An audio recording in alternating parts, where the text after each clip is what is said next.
আসসালামু আলাইকুম বন্ধুরা, কেমন আছেন? আশা করি ভালো আছেন। সোনা মাম কিচেনে আপনাদের স্বাগতম। বন্ধুরা, আজকে একটা লবণীয় রেসিপি নিয়ে চলে এসেছি। রেসিপিটার নাম হচ্ছে ননভেজ প্যাটিস। তো বন্ধুরা, আজকে সেই প্যাটিসটা শুরু করব। তো আসুন রেসিপিটা শুরু করা যাক। তো বন্ধুরা, রেসিপিটা করার জন্য আমি নিয়ে নিয়েছি 250 গ্রাম ময়দা। ময়দাটাকে ছেড়ে নেব ভালো করে। আমার ময়দাটা চালা হয়ে গেছে। এখন আমি কিছু উপকরণ অ্যাড করব। দিয়ে দেব কালো জিরে, একটু হাত দিয়ে ঘষে নেব। দিয়ে দেব স্বাদ মতো লবণ। শুকনো উপকরণগুলোকে একসঙ্গে মিক্স করে নেব। দিয়ে দেব 4 চামচের 5 চামচ রিফাইন্ড তেল। তেলটা একটু বেশি দিতে হবে, যেহেতু খাস্তা করতে হবে রেসিপিটা।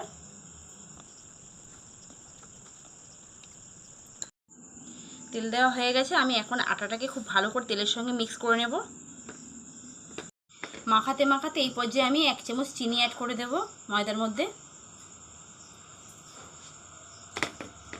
ময়দাটা মাখানো হয়ে গেছে তেলের সঙ্গে। এখন আমি একটু একটু করে পানি দিয়ে ভালো করে একটা ডো বানিয়ে নেব। খুব শক্ত ডো না, খুব নরমও ডো না, একদম মিডিয়াম ডো হবে। ময়দাটা মেখে আমি একটা ডো বানিয়ে নিয়েছি, দেখুন। এখন এই ডোটার উপরে আমি সামান্য একটু তেল দিয়ে দেব। তেলটা দিয়ে আলতো হাতে উপর থেকে লাগিয়ে দেবো এভাবে। এখন আমি এটাকে 20 মিনিটের জন্য রেস্টে রেখে দেব। ততক্ষণ আমি মাংসর পুরটাকে বানিয়ে নেব। তার জন্য আমি গ্যাসটা জ্বালিয়ে ফ্রাই প্যান বসিয়ে দিয়েছি। ফ্রাই প্যানটা গরমও হয়ে গেছে। আমি 4 চামচ মাপে তেল দিয়ে দেব।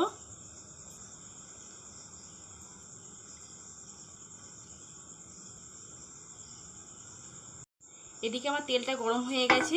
আমি তেলের মধ্যে দিয়ে দেবো একটা তেজপাতা 2 টুকরো করে, 2টো শুকনো লঙ্কা ভেঙে দিয়ে দেব।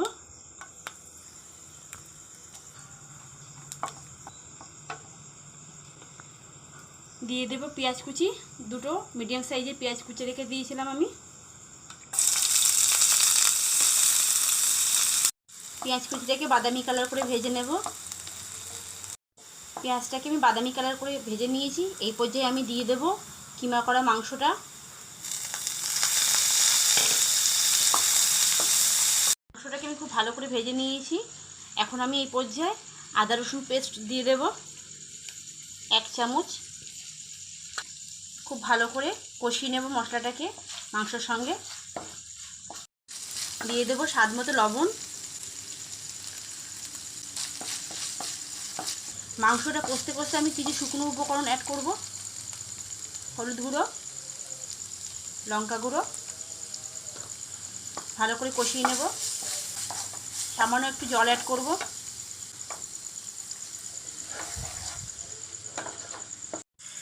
দিয়ে দেবো জিরে মরিচ গুঁড়ো ও গরম মশলার গুঁড়ো। দিয়ে খুব ভালো করে মশলাটাকে কষিয়ে নেব।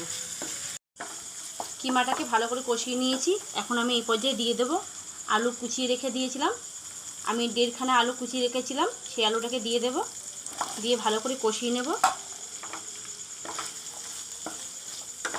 মাংস ও আলুটাকে ভালো করে কষিয়ে নিয়েছি। এখন একটু জল দিয়ে আলু ও মাংসটাকে খুব ভালো করে সিদ্ধ করে নেব। এদিকে মাংসর পুরটা হতে হতে ওইদিকে আমি একটা মিশ্রণ রেডি করে নেব। এখন আমি বাড়িটার মধ্যে দিয়ে দেবো 2 চামচ কর্নফ্লাওয়ার। দিয়ে দেবো 3 চামচ ঘি। সুন্দর করে একটা মিশ্রণ বানিয়ে নেব। আমার মিশ্রণটা রেডি হয়ে গেছে। ঠিক এরকম গাঢ় হবে মিশ্রণটাকে আমি এখন সাইডে রেখে দেব। ঢাকাটা খুলে দেখব আমি আমার পুরটা কেমন হয়েছে। অনেকটা শুকিয়ে গেছে, আলুটাও গলে গেছে। তো আমি ভালো করে একটু নেড়ে চেড়ে শুকনো করে নেব। আলুগুলোকে এইভাবে চেপে চেপে একটু ঘেটে দেব।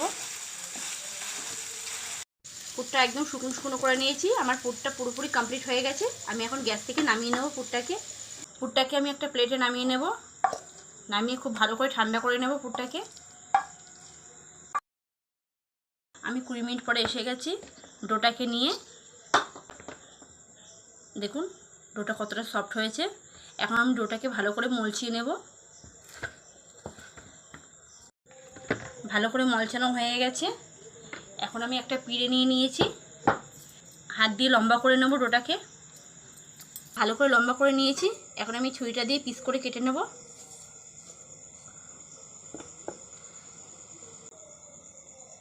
আমি 8টা পিস করে নিয়েছি। আমি গোল গোল করে লেচি করে নেব পিসগুলোকে। লেচিগুলো আমার গোল করা হয়ে গেছে। এখন আমি লেচিগুলোকে রুটির শেপে বড় বড় সাইজে বেলে নেব। ঠিক এইভাবে এই সাইজে আমি বেলে নেব। দেখুন এরকম পাতলা হবে, যেহেতু আমার অনেকটা রুটি একসঙ্গে পড়বে সেই জন্য এরকমই পাতলা। ঠিক আছে, এখন আমি প্রত্যেকটা লেচিকে এইভাবেই বেলে নেব। আমার রুটিগুলো সব বেলা হয়ে গেছে। এখন আমি মিশ্রণটাকে উপর থেকে লাগিয়ে দেব। একে একে প্রত্যেকটা রুটিকে আমি মিশ্রণ লাগিয়ে উপর দিয়ে সাটিয়ে দেব। উপর থেকে আমি একটু কর্নফ্লোর দিয়ে দেব, দিয়ে আবার একটা রুটি আমি উপর দিয়ে দেবো। এভাবে আমি 5টা রুটি একসঙ্গে সাটিয়ে দেব। একটু হালকা হাতে বেলুনটা দিয়ে এভাবে টেনে বেলে দেব। আমি এখন এই রুটিটাকে সাইড থেকে একটু কেটে বাদ দিয়ে নেব।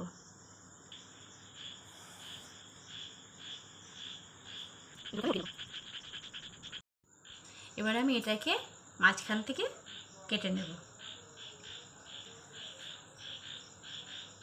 আমি 4 পিস বানিয়ে নেব। এখন আমার পিস করে কাটা হয়ে গেছে। 4 পিস বানিয়ে নিয়েছি। এখন আমি একটা একটা করে প্যাটিস বানিয়ে নেব। এখন আমি এর চারি সাইড থেকে একটু নর্মাল পানি লাগিয়ে দেব। এখন আমি উপর থেকে পুর দিয়ে দেব।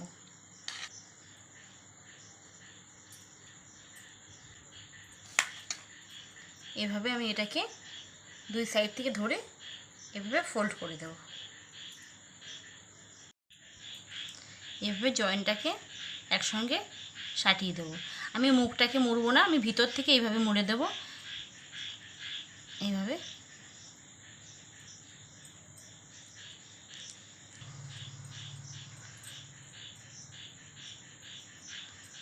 হয়ে গেল স্যান্ডউইচের শেপ দেওয়া।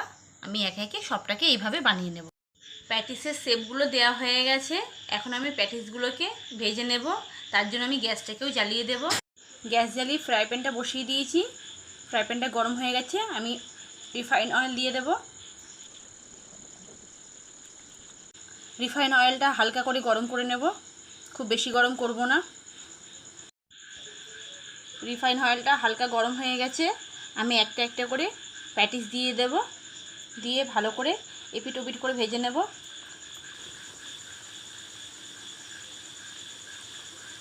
এপিট ওপিট করে উল্টে পাল্টে ভালো করে ভেজে নেব।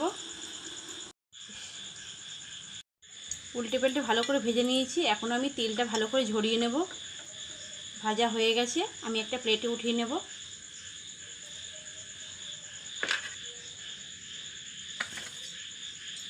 আমার প্যাটিসগুলো সব হয়ে গেছে, কমপ্লিট হয়ে গেছে আমার প্যাটিস। আমি একটা প্লেটের মধ্যে উঠিয়ে নিয়েছি। আমার সবগুলোই প্যাটিস ভাজা কমপ্লিট হয়ে গেছে। আমি প্লেটের মধ্যে উঠিয়ে নিয়েছি। দেখুন কত সুন্দর লেয়ার লেয়ার হয়েছে, চারিদিকে একদম ফুলে উঠেছে। এক একটা ভাঁজ দেখা যাচ্ছে, পুরো লেয়ারগুলো দেখা যাচ্ছে। তো দেখতে যেমন সুন্দর হয়েছে প্যাটিসটা, খেতেও এর থেকে বেশি সুন্দর লাগবে। আমি একটা ভেঙে দেখাচ্ছি আপনাদেরকে কেমন হয়েছে আমার প্যাটিস। দেখুন কত খাস্তা, কত মুচমুচে ক্রাঞ্চি হয়েছে। দেখুন ভিতরটাও কত দারুণ লাগছে। দারুণ হয়েছে। বন্ধুরা, আমাদের একটা ভিডিও করতে গেলে অনেক সময় লেগে যায়, অনেকটাই কষ্ট হয়ে যায়। তো প্লিজ বন্ধুরা ভিডিওটা কেটে কেটে দেখবেন না, পুরোপুরি ভিডিওটা দেখবেন। ভালো লেগে থাকলে লাইক কমেন্ট শেয়ার করবেন, সাবস্ক্রাইব করতে ভুলবেন না। আমি আবার নতুন নতুন ভিডিও নিয়ে চলে আসবো আপনাদের মাঝে। তো বাই বাই বন্ধুরা, আল্লাহ হাফিজ, ভালো থাকবেন, সুস্থ থাকবেন।